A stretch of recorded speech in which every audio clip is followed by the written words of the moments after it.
زندگی میں اللہ کے نیک لوگوں کی صحبت بہت زیادہ ضروری ہے، اور اس کی زندگی کے اندر یہ صحبت ایک انتہائی اچھا کردار بھی رکھتی ہے۔ انسان کی زندگی پر صحبت کا بہت زیادہ اثر ہوتا ہے۔ یہ وہ بات ہے جس پر دلیل کی کوئی ضرورت نہیں، لیکن رسول خدا صلی اللہ تعالیٰ علیہ وآلہ وسلم کا یہ فرمان جو بخاری شریف میں ہے، فرمایا کل مولود یولد علی الفطرہ، کہ ہر بچہ اسلامی سوچ پر ہی پیدا ہوتا ہے۔ جب وہ اس دنیا میں آنکھ کھولتا ہے تو اس کی سوچ، اس کی فکر، اس کا نظریہ وہ اسلام والا ہی ہوتا ہے۔ وہ اسلام کے تمام تر احکامات کو قبول کرنے والا ہوتا ہے۔ فَأَبَوَاهُ يُهَوِّدَانِهِ أَوْ يُنَصِّرَانِهِ أَوْ يُمَجِّسَانِهِ۔ اب وہ یہودی بنتا ہے تو فرمایا اپنے والدین کی وجہ سے، عیسائی بنتا ہے تو اپنے والدین کی وجہ سے، مجوسی بنتا ہے تو اپنے ماں باپ کی وجہ سے۔ یعنی جس گھر میں آیا تو ماں باپ کے پاس رہا، ماں باپ اسے یہودیت کی طرف لے کے جاتے ہیں، یا عیسائیت کی طرف لے کے جاتے ہیں، یا مجوسیت کی طرف لے کے جاتے ہیں۔ اب ماں باپ کی صحبت کی وجہ سے اس پہ بھی رنگ چڑھ گیا، اور ایسا رنگ چڑھا کہ جو فطرت اسلامی تھی اللہ کریم نے اس کے اندر، اس کے دل میں رکھی تھی، وہ فطرت اسلامی مٹ گئی اور وہ شخص یہودی بن گیا یا عیسائی بن گیا۔ لیکن اگر یہی انسان اپنی زندگی کے اندر اپنے آپ کو صالحین کے قریب رکھے، اللہ کے نیک بندوں کے قریب رکھے، تو وہ فطرت اسلام والی پہلے ہے، اور اس کے بعد پھر مزید اللہ کے نیک لوگوں کی صحبت اس پر اثر انداز ہو جائے گی۔ اور اس نیک لوگوں کی صحبت کی وجہ سے جو دنیا کی کاموں میں، دنیا کی مصروفیات میں ہم رہتے ہیں، اس کی وجہ سے جو ہمارے دل پر غبار پڑتا ہے، گندگی پڑتی ہے، وہ بھی دور ہو جاتی ہے۔ آپ مثال سے سمجھیے، ایک جانور صبح سے لے کے شام تک چراگاہ میں چرتا رہے، کھاتا پیتا رہے، اور لگاتار ہی کھاتا پیتا رہے، تو اس کا پیٹ خراب ہو جائے گا، اسے بدہضمی ہو جائے گی، اور وہ جو کچھ اس نے کھایا ہے وہ اس کے لیے الٹا وبال جان بن جائے گا، اس کی جان کی بربادی کا سبب بنے گا۔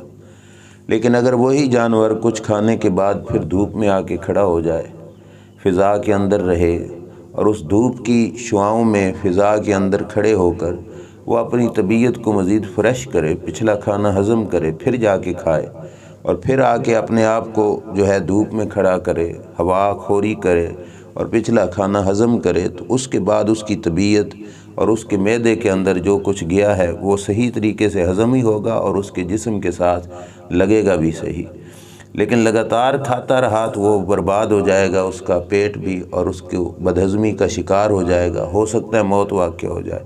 انسان اسی طرح اگر دنیا کی علائشوں کے اندر، دنیا کی قدورتوں کے اندر، دنیا کی گندگیوں کے اندر لگاتار ہی پھرتا رہے، اور وہ صحبت صالحین میں نہ بیٹھے، تو یہ گندگیاں اسے ہو سکتا ہے اسلام سے بہت دور لے کے جائیں۔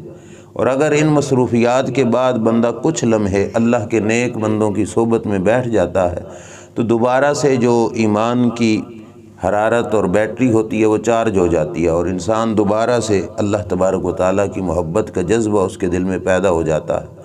اب اس کی اہمیت پر میں آپ حضرات کے سامنے چند آیتیں قرآن مجید کی عرض کروں گا۔ اللہ کریم نے ہمیں حکم دیا، یا ایھا الذین آمنوا اتقوا اللہ، اے ایمان والو اللہ سے ڈرتے رہو، وکونوا مع الصادقین، اور سچے لوگوں کے ساتھ ہو جاؤ، نیک لوگوں کے ساتھ ہو جاؤ، اللہ کے نیک بندوں کے قریب ہو جاؤ، یہ اللہ نے ہمیں حکم دیا۔ اب اگر وہ صحبت ہمارے لیے ضروری نہیں تھی تو تقوی کے بعد اگلی اللہ کریم نے جو ہمیں جس چیز کی پابندی دی وہ ہے نیک لوگوں کی صحبت، کہ اللہ کے نیک لوگوں کی صحبت میں ہو جاؤ۔ یقیناً وہ ہمارے لیے فائدہ مند ہے، اور یہی وجہ تھی کہ اللہ کے بہت برگزیدہ بندے جنہوں نے اللہ تبارک و تعالیٰ جل شانہ کا بڑا ہی قرب پایا ہوا تھا، انبیاء کرام علیہم السلام، اللہ کے کئی نبیوں کی دعائیں قرآن کریم کے اندر موجود ہیں کہ جن نبیوں نے دعا کرتے ہوئے رب سے یہی مانگا کہ یا اللہ ہمیں صالحین کی صحبت عطا کر، صالحین کا قرب عطا کر۔ زندگی تو زندگی رہی، زندگی کے بعد بھی انہوں نے صالحین کا قرب مانگا۔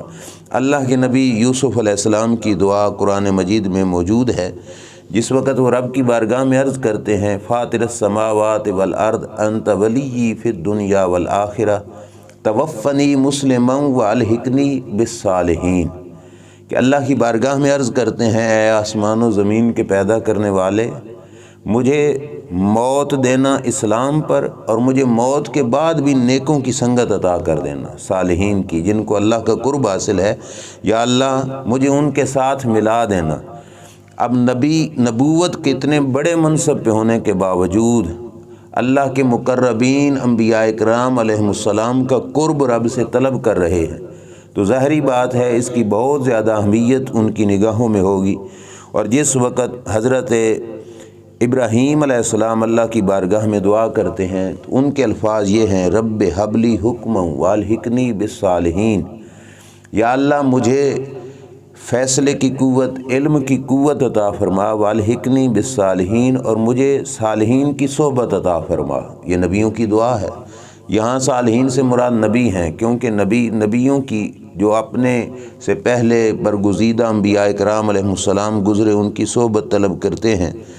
سلیمان علیہ السلام نے جس وقت وہ چیونٹی کی بات سنی اور اس پر مسکرائے، تو اس ذکر کے بعد اللہ کریم نے قرآن مجید کے اندر حضرت سلیمان علیہ السلام کی دعا کا بھی ذکر کیا۔ قال رب اوزعنی ان اشکر نعمتک التی انعمت علی وعلی والدی۔ سلیمان علیہ السلام دعا کرتے ہیں یا اللہ مجھے توفیق بخش کہ میں تیری اس نعمت کا شکریہ ادا کروں جو تو نے مجھ پر کی، میرے والدین پر کی۔ وَأَنْ أَعْمَلَ صَالِحًا تَرْضَاهُ، اور یا اللہ میں وہ اچھے کام کروں جو تجھے پسند ہیں۔ وَأَدْخِلْنِي بِرَحْمَتِكَ فِي عِبَادِكَ الصَّالِحِينَ۔ اب یہاں پر بھی حضرت سلیمان علیہ السلام دعا کرتے ہیں کہ یا اللہ اپنی رحمت کے سبب مجھے بھی صالحین کی سنگت عطا فرما۔ اب صالحین کی سنگت میں جانے کا، ان کے قرب مانگنے کی دعائیں جب انبیاء اکرام علیہ السلام کرتے رہے تو ان لفظوں سے بھی ہم جیسے عام مسلمانوں کے لیے بہت بڑی اہمیت نظر آتی ہے کہ اتنے بڑے منصب کے مالک حضرات بھی اللہ کی بارگاہ میں عرض گزار ہیں کہ مولا ہمیں نیک لوگوں کی سنگت عطا فرما، جو خود بھی پاک ہیں، بالکل ستھرے ہیں، معصوم ذاتیں ہیں، لیکن اس کے باوجود انہوں نے یہ دعائیں کی ہمیں تعلیم دینے کے لیے کہ ہم دعائیں کر رہے ہیں، تمہارا حق بنتا ہے کہ اپنے عمل کے ذریعے صالحین کی صحبت میں جاؤ اور صالحین کا قرب پاؤ۔ اس کے ساتھ بخاری شریف کے اندر حدیث ہے، مسلم شریف میں بھی ہے، اللہ کے نبی حضرت موسیٰ علیہ السلام کے وصال کا وقت ہوا۔ موسیٰ علیہ السلام کے وصال کا جس وقت ہوا، اسرائیل علیہ السلام پاس آئے۔ مشہور بات کہ آپ نے تھپڑ لگایا، اسرائیل علیہ السلام کی آنکھ کا ڈیلا باہر آ گیا، اللہ کی بارگاہ میں جا کے عرض گزار ہوئے یا اللہ ایسے بندے کے پاس تو نے مجھے بھیجا جس کا مرنے کا ارادہ ہی نہیں ہے، وہ موت کا ارادہ ہی نہیں رکھتے، انہوں نے تو مجھے تھپڑ مارا۔ رب نے فرمایا اے اسرائیل جاؤ، ایک بیل کو پکڑو، بیل کو پکڑ کے حضرت موسیٰ علیہ السلام کی بارگاہ میں لے کے جاؤ، موسیٰ علیہ السلام سے کہو کہ اس بیل کی پشت پہ رکھو ہاتھ، جتنے بال تمہارے ہاتھ کے نیچے آئیں گے اتنے سال تمہاری عمر بڑھا دی جائے گی، جتنے بال ہاتھ کے نیچے آئیں گے اتنی سال، اتنے دن بھی نہیں، اتنے مہینے بھی نہیں، اتنے سال تمہاری عمر بڑھا دی جائے گی۔ اللہ کے نبی تھے، جب اللہ کی بارگاہ سے یہ پیغام آیا تو عرض کرنے لگے ثم ماہ، یا اللہ پھر کیا ہوگا؟ اتنے سال جس وقت عمر بیت جائے گی تو اللہ نے فرمایا میرا وعدہ ہے، ہر جان نے موت تو چکھنی ہے، ہر جان پہ روح چیز پہ موت تو آنی ہے، پھر موت آ جائے گی۔ تو حضرت موسیٰ علیہ السلام عرض گزار ہوئے مولا پھر اتنی دیر نہیں، پھر مجھے اب بھی اپنے پاس بلا لے۔ اللہ کی بارگاہ میں یہ عرض گزار ہوئے، اللہ کی نے آرزو اور تمنا پوچھی تو اللہ کی بارگاہ میں حضرت موسیٰ علیہ السلام نے جو آرزو کی وہ کیا تھی، وہ بخاری شریف کی حدیث میں موجود ہے۔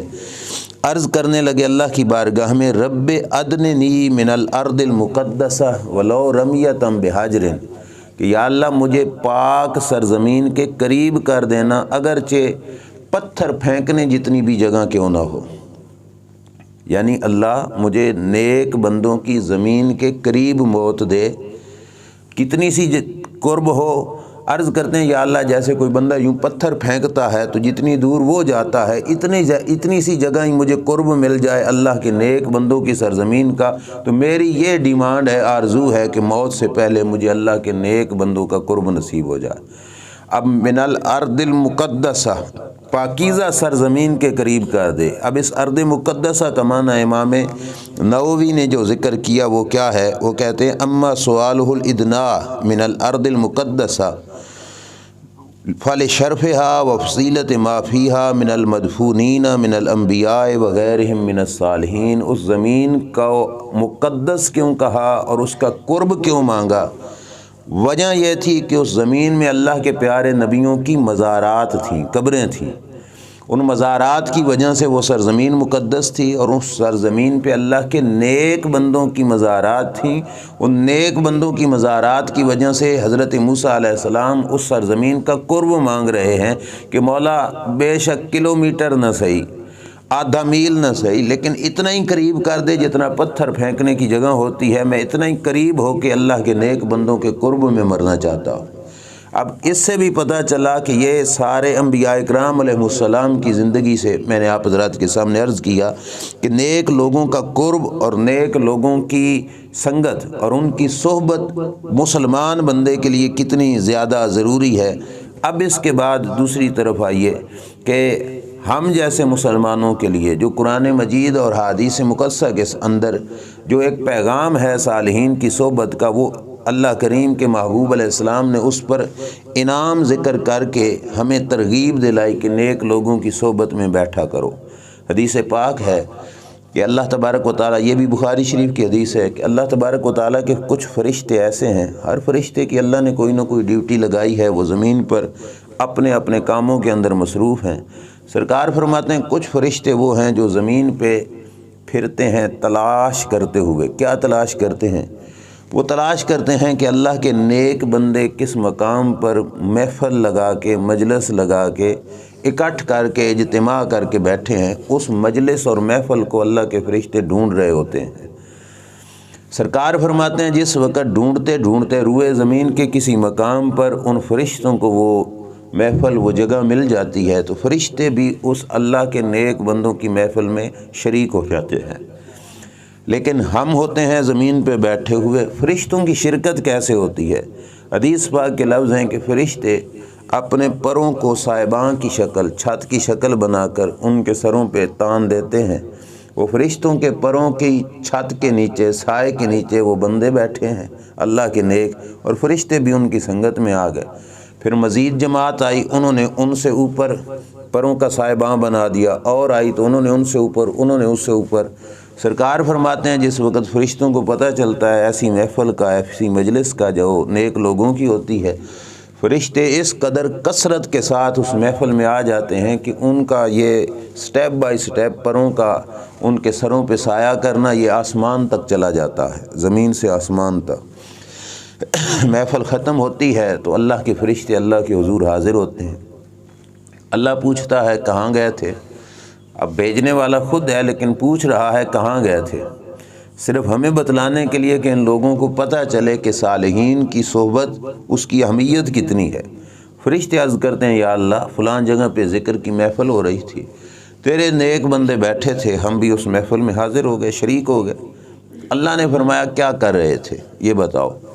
فرشتے کہتے ہیں تیرا ذکر کر رہے تھے، اے اللہ تو اس سے جنت کا سوال کر رہے تھے، تو اس سے دوزخ کی پناہ طلب کر رہے تھے کہ یا اللہ دوزخ سے بچا، جنت عطا فرما، اور یا اللہ تیرے ساتھ محبت کا دعویٰ کر رہے تھے۔ اللہ فرماتے ہیں جو جنت مانگ رہے تھے یہ بتاؤ انہوں نے جنت کو دیکھا؟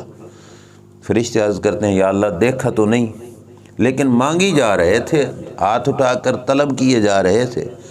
اللہ فرماتا ہے فرشتوں یہ بتاؤ کہ بن دیکھے اس قدر مجھ سے مطالبہ کر رہے ہیں جنت کا، اگر دیکھ لیتے تو پھر؟ فرشتے عرض کرتے ہیں یا اللہ پھر تو ان کا مطالبہ مزید بڑھ جاتا، وہ اور زیادہ گڑ گڑا کر تیرے حضور التجائیں کرتے، دعائیں کرتے کہ یا اللہ جنت عطا فرما۔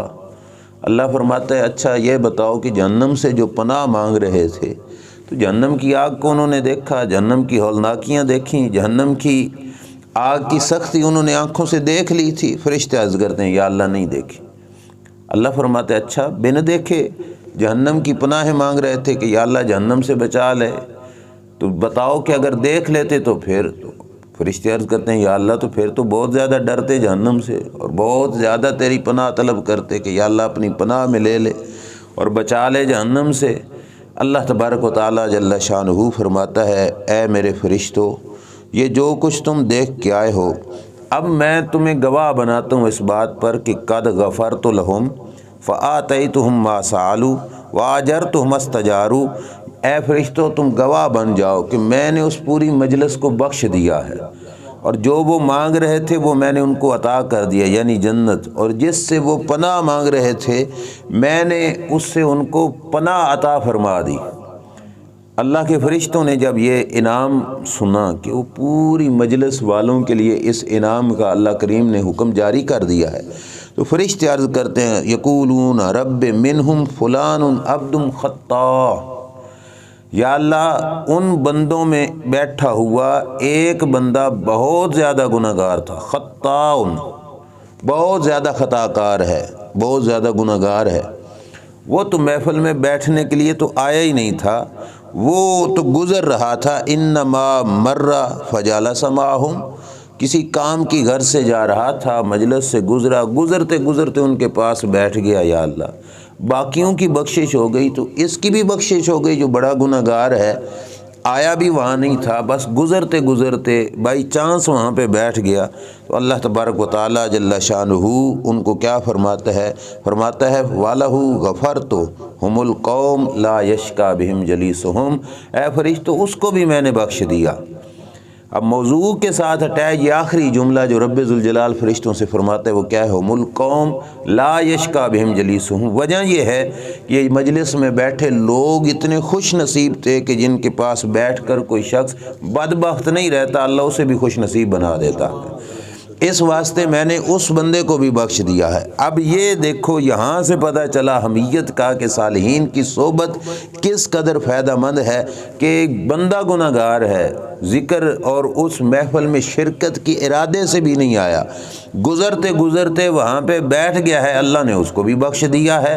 اور یہی بات دوسری حدیث میں رسول خدا صلی اللہ علیہ وسلم بیان فرماتے ہوئے ارشاد فرماتے ہیں، سرکار فرماتے ہیں نیک بندے کی صحبت ایسے فائدہ اور کچھ ملے نہ ملے ایسے ہی ہے جیسے عطار کی دکان ہو، خوشبو والے کی دکان ہو، تم اس سے خوشبو خریدو یا نہ خریدو، وہ تمہیں کچھ دے یا نہ دے، اتنا ضرور ہوگا جتنی دیر وہاں پہ بیٹھو گے تمہارا دماغ معطر رہے گا اور تمہیں خوشبو آتی رہے گی، یہ تو فائدہ ہوگا ہی ہوگا۔ اب یہاں پر بھی یہ ہے کہ اللہ کے نیک بندے کی صحبت میں بیٹھا شخص اور اسے اللہ کریم نے ان کی سنگت کی وجہ سے بخشش عطا فرما دی ہے، اور فرمایا برے بندے کی صحبت وہ تمہیں برائی پہ لگائے نہ لگائے، وہ تم سے بری کام کی دعوت دے نہ دے، تم برے کام میں مبتلا ہو یا نہ ہو، فرمایا ایسے ہی ہے جیسے لوہار کی بھٹی، اور کچھ ہو نہ ہو تمہیں دھواں تو آتا ہی رہے گا نا، تمہارا دماغ خراب ہوتا رہے گا، برے بندے کی صحبت میں بیٹھنے سے ایسے ہی دھواں دماغ کو چڑھتا جائے گا اور انسان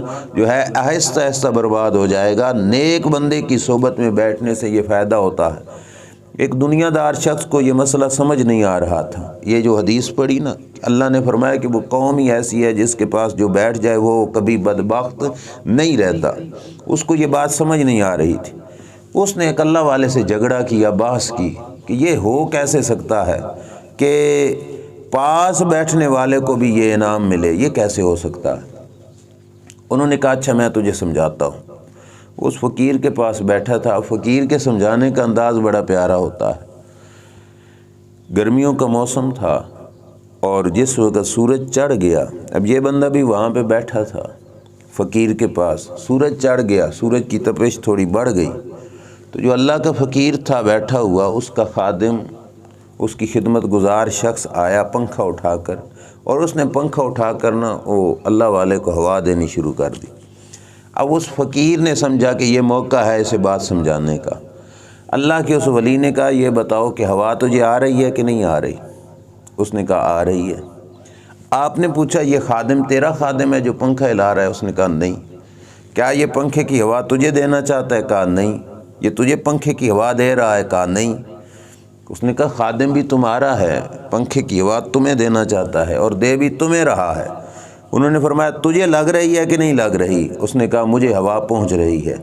آپ نے فرمایا تجھے کیوں پہنچ رہی ہے؟ جب خادم میرا ہے، ہوا دے مجھے رہا ہے، مجھے ہی دینا چاہتا ہے، تجھے کیوں ہوا لگ رہی ہے؟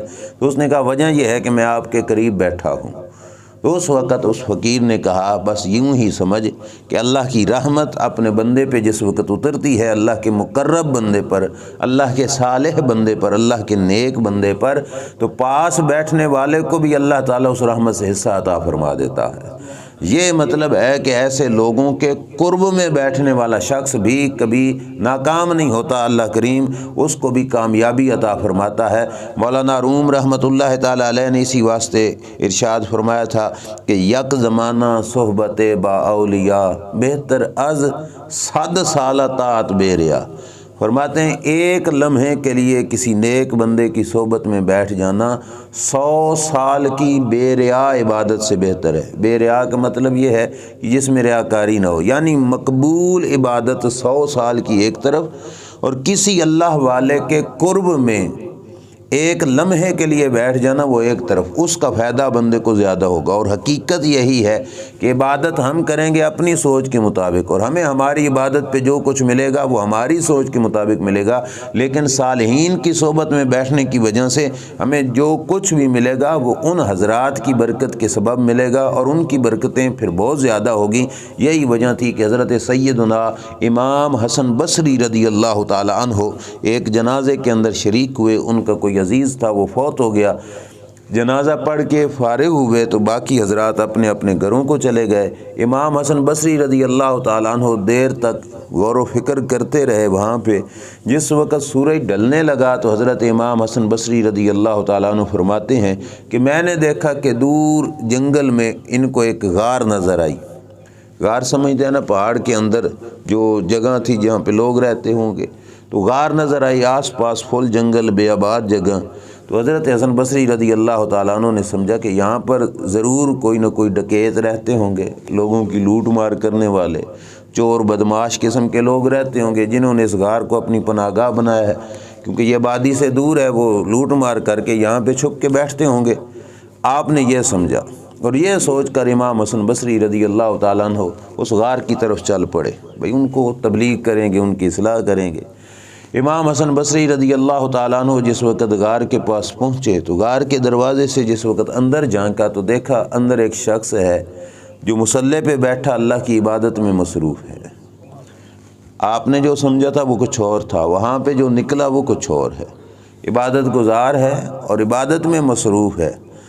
حضرت امام حسن بصری رضی اللہ تعالیٰ عنہ بیٹھے دیکھتے رہے کہ کیا کرتا ہے۔ جس وقت وہ اپنی عبادت سے مکمل کر کے فارغ ہوا تو آپ نے اس کو ندا کی، او اللہ کے بندے کون ہو اور تم یہاں کیسے؟ میں نے تمہیں دیکھا ہوا نہیں ہو، تم اس غار میں کہاں سے آئے ہو؟ اس اللہ کے نیک بندے نے جواب میں کہا کہ میں شام کے علاقے کا رہنے والا ہوں۔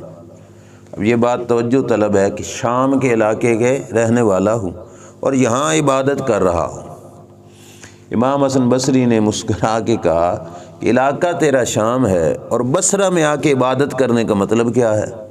اور بیٹھا ہوا بھی تو غار میں ہے، بصرہ کے شہر میں بیٹھ کر عبادت کرنے کا کیا مطلب؟ تو اس وقت اس بندے نے جو جواب دیا وہ کیا تھا؟ اس نے کہا میں نے سنا ہے کہ بصرہ کے اندر اللہ کے چند نیک لوگ رہتے ہیں، تو میں نے اپنا ملک چھوڑا، اپنا دیس چھوڑا، حالانکہ کرنی بھی عبادت ہے، تو میں اس علاقے میں بیٹھ کر عبادت اس لیے کر رہا ہوں کہ اللہ کے نیک لوگوں کی سنگت میں بیٹھ کے عبادت کروں گا تو اللہ تعالیٰ زیادہ قبول فرمائے گا۔ اس واسطے میں بصرہ سے یہاں پہ چل کے آ کے اللہ کے حضور عبادت گزار ہوں۔ تو بہرحال نیک لوگوں کی صحبت انسان کی زندگیوں کو بدل کے رکھ دیتی ہے۔ ڈھیر ساری اور بھی مثالیں ہیں، بلکہ قرآن مجید کے ساتھ احادیث مقدسہ کے اندر بھی موجود ہے ایسی باتیں۔ ایک شخص اللہ کے نیک بندے کی فقط زیارت کے لیے نکلتا ہے، حدیث میں لفظ ہے فرشتہ اس کی راہ میں آ کے پوچھتا ہے کدھر جا رہے ہو؟ وہ عرض کرتا ہے کہ میں فلاں آپ دوست کو ملنے جا رہا ہوں۔ فرشتہ پوچھتا ہے تجھ پہ اس نے کوئی احسان کیا؟ کہا نہیں۔ تو نے کچھ اس سے قرض لینا ہے؟ نہیں۔ کوئی فائدہ ڈیمانڈ؟ کہا نہیں۔ کہا کیوں جا رہے ہو؟ اس نے کہا صرف یہ وجہ ہے کہ وہ اللہ کا بندہ ہے نیک اور میں اس سے محبت کرتا ہوں۔ اللہ کا فرشتہ کہتا ہے پھر میں بھی عام انسان نہیں، میں رب کا بھیجا ہوا قاصد ہوں، اللہ کا فرشتہ ہوں، اللہ نے مجھے تیری راہ میں اس واسطے بھیجا ہے کہ جاؤ اس بندے کو بتا دے کہ اگر تو میری وجہ سے فلاں بندے سے محبت کرتا ہے نا تو اس محبت کی وجہ سے میں تجھ سے محبت کرتا ہوں۔ اور کچھ ملے نہ ملے، کم از کم اس صحبت سے اللہ تعالیٰ کی محبت بندے کو نصیب ہو جاتی ہے، بندے کا کردار نکھر جاتا ہے۔ اور کچھ نہیں تو خوشبو والی مثال تو حدیث پاک میں حضور کی زبانی ہے کہ وہاں بیٹھنے سے دماغ معطر رہتا ہے۔ اللہ تعالیٰ مجھے آپ کو ہم سب کو عمل کی توفیق عطا فرمائے۔ وآخر دعوانا الحمد للہ رب العالمین۔